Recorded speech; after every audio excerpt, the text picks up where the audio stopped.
자, 오늘 얘기할 내용은 건전화폐로의 회귀라는 제목을 지어봤습니다. 우리가 지난 시간에 얘기했던 거는 이제 정부가 혹은 도둑이 빼앗을 수 없는 형태로 부를 소유하면서 그 내가 저장할 수 있는 부가 어떤 특정 사람이나 집단에 의해서 그 공급이 마음대로 조절할 수 없는 형태의 부를 소유하라 그랬어요. 예를 들어서 여러분이 짐바브웨나 베네수엘라에 산다면 월급을 받자마자 짐바브웨 정부나 베네수엘라 정부가 마음대로 조절할 수 있는 그 짐바브웨 달러나 베네수엘라의 화폐가 아니라 미국의 달러로 바꾸면은 그것은 이제 그 정부가 더 화폐를 찍어낸다고 해서 여러분의 부를 빼앗을 수 없는 형태가 됩니다. 그러면서 네. 그리고 이제 경제학적 관점에서 인생은 내가 가진 약한 자산, 소프트 에셋을 강한 자산, 하드한 에셋으로 바꿔가는 과정이라고 했어요. 그러면서 뭐 강남의 아파트, 뭐 강남의 땅, 뭐 뉴욕의 땅 더 나아가서 이런 식으로 우리가 생각을 해봤는데요. 마지막 시간에 제가 그래서 보면은 스톡 투 플로우 레이시 높은 것을 우리가 하드 머니 혹은 하드 에셋이라고 하고 그 스톡 플로우 레이시 굉장히 작은 것을 소프트 머니, 연화라고 하죠. 그리고 예를 들어서 이제 경화로서는 금보다 살짝 더 연하지만 소프트하지만 그래도 그럼에도 굉장히 하드한 것은 은. 그 다음에 굉장히 이제 소프트 머니로는 뭐 구리나 철, 나뭇잎, 돌멩이 이런 것들이 있다고 했어요. 그러니까 뭐 그러면서 이제 돌멩이나 뭐 철, 은의 자산을 저장한 경우에는 더 경화를 통해서 자신의 부를 축적한 사람들한테 그 부를 빼앗길 수밖에 없다 이런 얘기도 했어요. 왜냐하면 경화 하드한 에셋이 소프트한 에셋의 부를 흡수하기 때문에 옛날에 이런 일이 있었어요. 어디였더라? 네덜란드였나? 거기에 굉장한 부자가 있어서 부자 형제가 있어서 그 친구들이 이제 다시 이제 은화를 돈으로 만들어 보겠다고 은하를 뭐 1조치를 사들였어요. 1조치. 그때 1800년대로 기억하는데 그때 당시에 1조는 굉장히 큰 돈이었을 텐데 결과는 어떻게 됐는지 아세요? 그렇게 은하를 그 부자들이 1조치나 사버리니까 시장에 은이 없어지겠죠. 그러면서 은이 굉장히 품귀해지면서 은의 가격이 금의 가격보다 더 오르게 됐어요. 근데 결과적으로는 그렇게 은이 엄청나게 가격이 오른 것을 보고 이제 채굴자들이 은을 미친 듯이 채굴하기 시작해서 은의 가격은 다시 원래대로 돌아왔다는 거예요. 그래서 금화에서 은화 베이스, 은화 실버 스탠다드로 가려고 했지만 결국 골드 스탠다드로밖에 남을 수 없었던 이유는 은화는 여기서 보면은 요 플로우가 그러니까 공급량이 굉장히 많이 늘어날 수 있기 때문에 은화는 금화에 비해서 결코 경화가 될 수 없어요. 그냥 그 물리화학적인 성질 때문에. 그러면서 제가 저번 시간에 이제 비트코인을 이제 차세대 통화가 될 것이다 라는 내용으로 얘기를 해보았는데요. 그래서 오늘은 많은 분들이 궁금해 하실 만한 비트코인과 전통적인 하드 에셋, 하드머니, 사운드머니, 경화인, 금을 비교하는 시간을 가져보려고 합니다. 우리가 화폐의 6가지 속성이라고 해서 경제학적 교과서에 이런 것들이 나와 있어요. 희소성, 교환 가능성, 가분성, 보존성, 휴대 편리성, 가치 안정성 등인데 요것에 대해서 하나씩 금과 이제 비트코인을 한번 비교해 보려고 해요. 먼저 희소성이에요.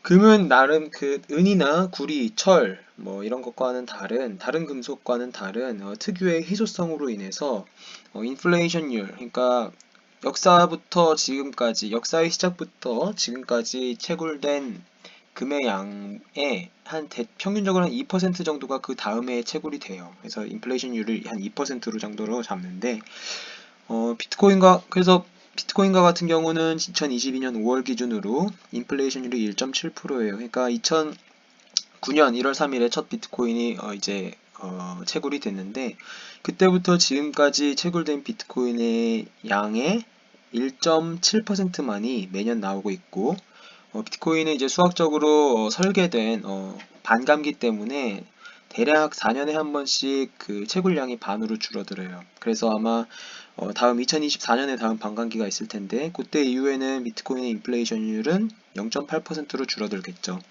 그래서 또 금은 뭐 저번에도 말했지만 뭐 다른 뭐 달이나 화성에서 발견이 된다든지 뭐 지나가던 운석에서 발견이 된다든지 뭐 지구를 더 깊게 팠더니 더 많이 나온다든지 등등등의 이유로 금은 앞으로도 희소한 자원일까라는 것에 대한 굉장한 의문이 있어요. 반면 비트코인은 그냥 수학적으로 설계된 자산이기 때문에 2100만 개 이상 그 누구도 만들 수가 없죠. 그래서 희소성은 비트코인이 훨씬 더 우월합니다. 두 번째는 교환 가능성이에요. 교환 가능성이라는 거는 내가 금 하나를 갖고 오면 너가 금 하나로 바꿔주겠냐 이런 거예요. 예를 들면 우리가 뭐 제가 10,000원짜리 지폐 하나를 갖고 오면 이게 굉장히 낡은 지폐더라도 여러분들이 여러분의 새 10,000원과 바꿔주는 것에 대해서 별로 부담감은 없을 거예요. 그게 바로 교환 가능성이라고 해요. 예를 들어서 교환 가능이 안 되는 자산은 옛날에 이런 게 있겠죠. 뭐 조개 껍데기라든지 뭐 혹은 뭐 소 이런 것들이 있어요. 제가 늙고 병든 소를 가져오면 여러분이 어떤 젊고 힘센 소와 바꿔주지 않겠죠. 이런 면에서 소나 조개 껍데기 같은 것은 교환 가능성이 좀 떨어진다고 볼 수 있습니다. 반면 금은 어떨까요? 여기 보이시는 뭐 두 골드바가 있는데 뭐 이 두 골드바를 여러분들이 바꿔주겠죠. 그래서 금은 교환 가능성이 사실 굉장히 좋습니다. 뭐 다른 뭐 모든 실물 지폐화폐도 마찬가지지만요. 만약에 여기 금에 이렇게 뭐 좀 이렇게 금이 가 있다 이런 경우에 이제 좀 바꾸기 좀 싫어질 수도 있는데 실제로 그래요. 왜냐하면 역사 속에서 쓰였던 금화들의 경우에 아니다. 이런 얘기를 먼저 해볼게요. 동전의 옆면을 이렇게 보시면은 이렇게 빗살무늬 같은 이런 줄무늬가 이렇게 새겨져 있잖아요. 그런 것들이 왜 그랬냐면은 역사적으로 금화가 쓰였던 시대에는 그런 이 동그란 금화를 받으면은 그 금화를 막 돌 같은 데다 엄청 가는 거예요. 갈아가지고 막 금가루가 이렇게 나오잖아요. 그런 식으로 해서 금화에 있는 불을 일반 시민들이 그런 식으로 갉아 먹었어요. 그래서 막 뭐 주머니에다 금화를 막 넣어놓고 돌이랑 같이 넣어놓은 다음에 막 엄청 흔들어가지고 나오는 금가루를 얻는다든지 그런 식으로 모서리를 갈아서 금을 얻는다든지 하는 게 그 옛날 금화를 쓰던 시대 사람들이 어, 시장에 돌아다니는 금에서 일부 부를 빼앗는 방법 중에 하나였어요. 그래서 사실 그런 금은 실물 금은 어떻게 보면 교환 가능성이 굉장히 적을 수도 있다고 볼 수 있습니다. 하지만 비트코인과 같은 경우는 어떻죠? 어딜 가도 1비트코인이 1비트코인이에요. 그래서 교환 가능성도 뭐 거의 비슷하겠지만 금이 저는 좀 더 우월하다고 봅니다. 제가 1비트코인 주면 여러분들이 1비트코인 받는데 전혀 부담 없으시잖아요. 똑같이 1비트코인씩 교환을 한다면. 네.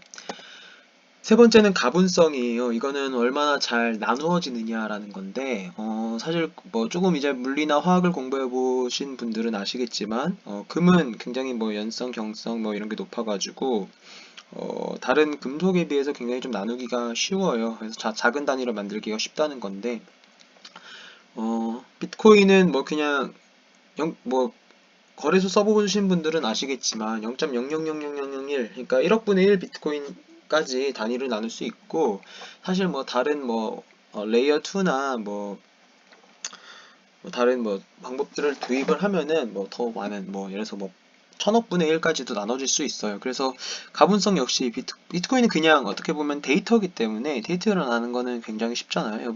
여러분들이 뭐 0.1을 뭐 0.001로 한 1000개로 나눈다 그런 거 어렵지 않잖아요. 그래서 가분성 역시 비트코인이 더 우월합니다. 네 번째는 보존성이에요. 이거는 시간이 지나면서 그게 잘 보존되느냐인데 저는 이건 좀 비슷한 것 같아요. 역사적으로 채굴된 금이 여태까지 굳이 뭐 바다에 빠뜨리거나 이런 거 아닌 이상 뭐 없어진 경우는 없고 금은 굉장히 화학적으로 금속적으로 물리적으로 안정하기 때문에 잘 녹슬지도 않고 어디 잘 없어지지도 않죠. 뭐 비트코인도 마찬가지예요. 비트코인 네트워크가 유지되는 한 비트코인은 계속 보존이 됩니다. 다섯 번째는 휴대 편리성인데요. 이것에 대해서는 비트코인이 완전한 압승을 거둔다고 할 수 있죠. 예를 들어서 금을 생각해 볼까요? 금을 만약에 예를 들어서 뭐 애플이랑 삼성 사이에 뭐 애플이 뭐 삼성에 수주를 맡겨서 뭐 1조 원에 해당하는 뭐 거래를 성립했다 뭐 이런 식으로 가정을 하면은 애플이 삼성에 1조치 금을 배로 옮겨주는 것만 해도 굉장히 힘들 거예요. 반면 비트코인은 어떻죠? 비트코인은 사실 그 전파만 도달하면 다 갈 수 있기 때문에 여러분이 달에 있든 화성에 있든 전파를 통해서 비트코인은 1초 만에, 뭐 0.1초 만에 또 다른 먼 곳으로 이동을 할 수 있고, 그게 1000원이든 5000원이든 혹은 100억이든 1000억이든 1조든 10조든 비트코인은 그 양에 상관없이 바로바로 전송이 가능한 것이기 때문에 비트코인이 훨씬 더 휴대 편리성에서 압도한다고 볼 수 있습니다. 마지막으로는 이제 가치 안정성인데, 여러분들이 비트코인 혹은 뭐 코인충 이런 거 생각하면은 다들 이렇게 굉장히 급변하는 차트를 생각을 하실 거예요. 뭐 맞아요. 비트코인은 변동성이 크고 저는 이 변동성이 사실 있을 수밖에 없다고 생각을 하는 사람인데 그 이유는 나중에 다음 동영상에서 설명을 드릴게요. 근데 이게 지금 최근 한 2012년부터 2020년까지 최근 10년간의 비트코인 차트인데, 뭐 아시다시피 굉장히 올랐죠. 금은 어떨까요? 금도 우리가 가치 안정적이라고 생각을 하지만 달러에 대비해서는 사실 1920, 이건 좀 100년짜리라서 더 길긴 한데 굉장히 많은 변동이 있었어요. 대충 400에서 2200까지 한 5배, 6배 정도가 왔다 갔다 했는데 음, 여기서 가치 안정성은 조금 어떻게 보면 전 다른 방법으로 생각을 해야 될 것 같은 게, 지금 이거는 우리가 달러 베이스, 그러니까 피앗 베이스드, 피앗 스탠다드, US 달러 스탠다드 세상에 살고 있기 때문에 그 달러를 어,